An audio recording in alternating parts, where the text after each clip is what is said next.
Order for Christ as we encounter. And also your kingdom our Jumadi. Nene a for many a biaba menchaha. Many baba tripping and comakakra. Nayana yet me a choir was say. Ye first one, ye bet me hunyamana, ye bet me as soon yame. Mapa set o Christo ni, and as ye bet me as soon yame. Wakwaya yenya efinin kekawa bia ewo ye Kristo sum anamo tu timinu ya akwaba e de mepese ubegbo wudi a kire atiefo me am we frame the nipa ni me pa seed of ne frame na yankopon so e de ne wosrasra ye ewo no kuremi se yenzo so yen na ne no kuredi nkyira man se nyina ntine ne ewie ye hia se ibe prince nyankopon asem na ya de nyine ya adwe ho say ye kase nyamesom akra na ase akra ne say nyamesom akra ene say ye kase nyamesom a ene say what is nyamesom ukra de na ye ade ana em say ana kire adofo bebre adwene ya na bebre fi say asore da mutana ana se bia edru hia na bi say yesiesie ho kraya na enema bi akire maadwene na mpese mi hu se ye kase nyamesom kura na se obi asum nyame eno no mpacho ya na enema bi kire maadwene kakra pacho mesre se obekire ase se de be a atiefo anso a mo hwe ye mo susu benya good understanding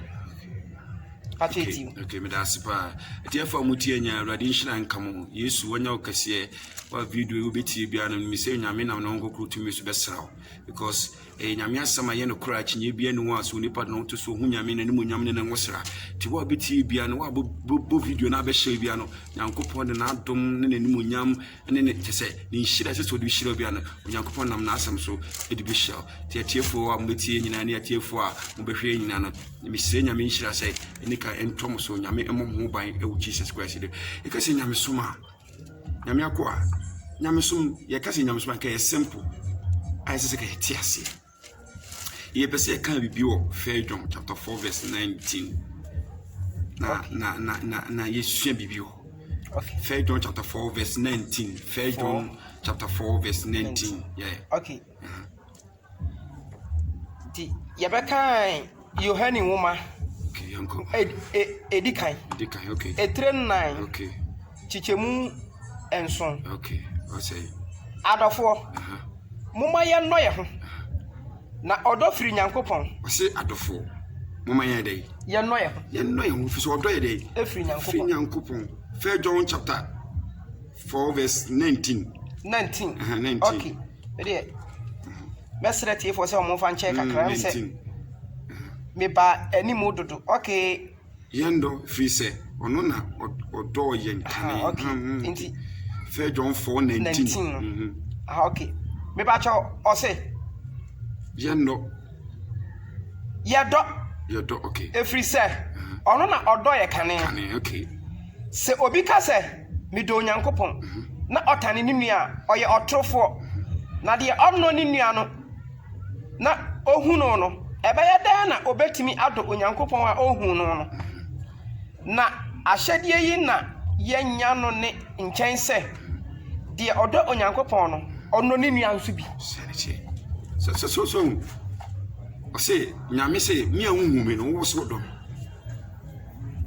wo so sum na mi o na nyame bisa se wo so sum me dia mi anhu me no wo so sum mi na wo nua no kura won neti no ade na wo yema no ti so bi se me sum nyame na wo tani nua wo ye liar sani panu obo a won sum nyame asem na eka osisi obi se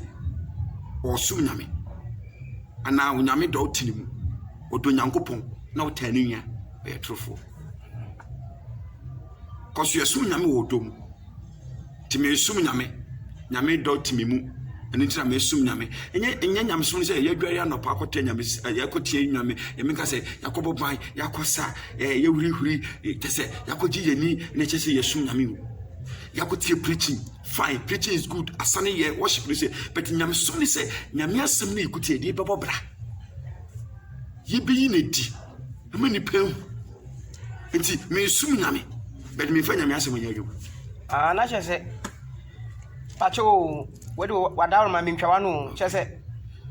Will refer me back to the book of Matthew. Okay. Yesu ka asem bi. Okay. Wo say obi nso kanea emfa nhye kodo ase. Sanity. Nemom odi sikane aduaso ma hyiren. Enti kisosoma kwanto na wo say hyiren. Ma obia ehu sidie sitie. Yes, sitie be mu yehu se wo sum nyame ne se wo ye nyame apede. Oh, okay. Enti John aka se okay. Obi so do nyame obi so owiase ma setrande.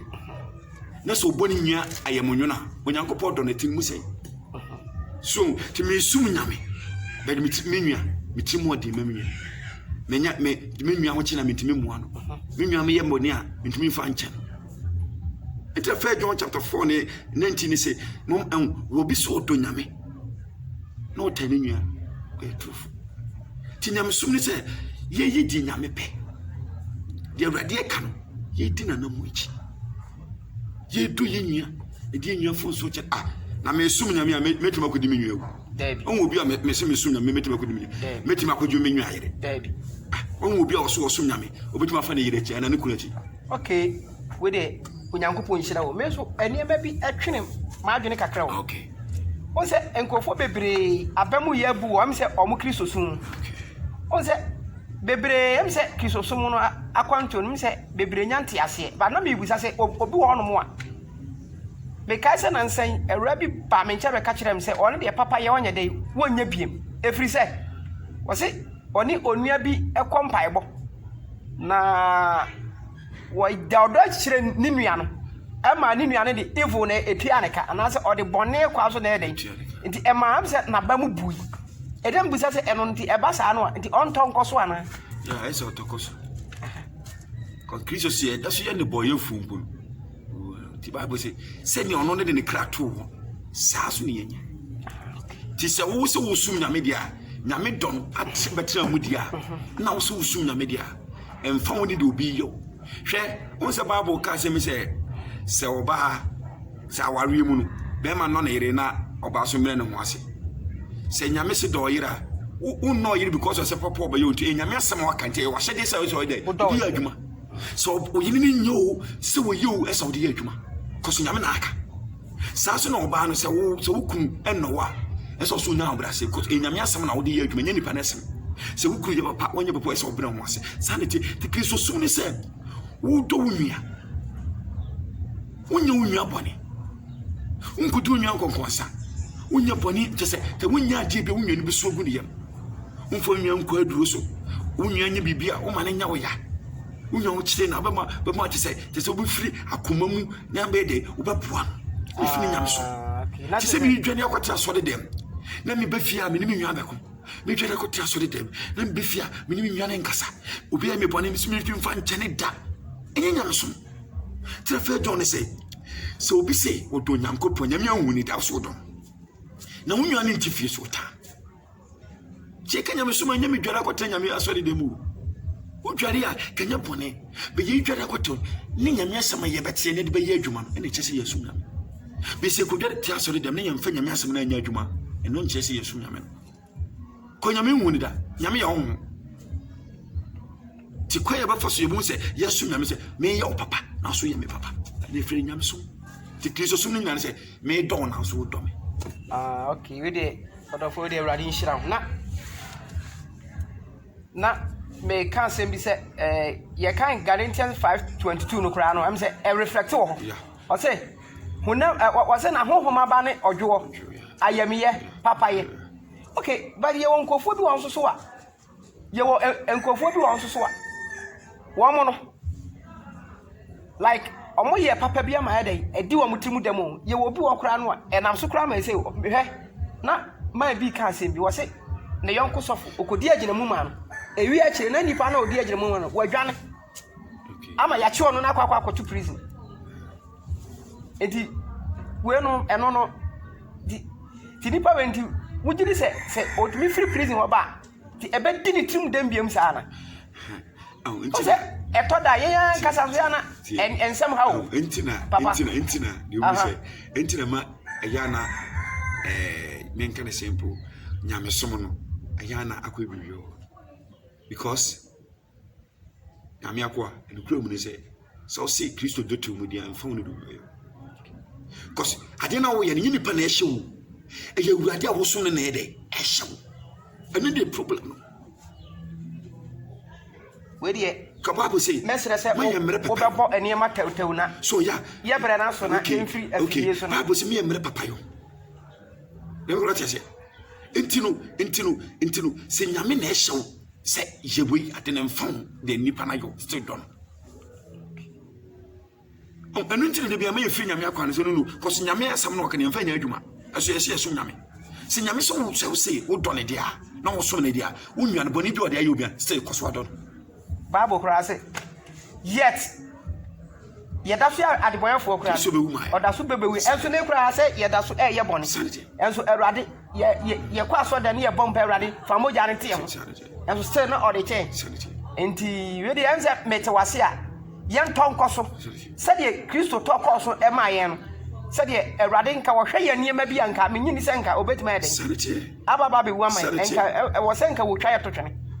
ede odofo de erade ye nka in 1 John chapter 5 verse number 2 be se o kan 1 John 5 ne yenko 1 John chapter ya bere na so 1 John chapter 5 verse number 2 kan 4 5 pato o se ya do onyankopon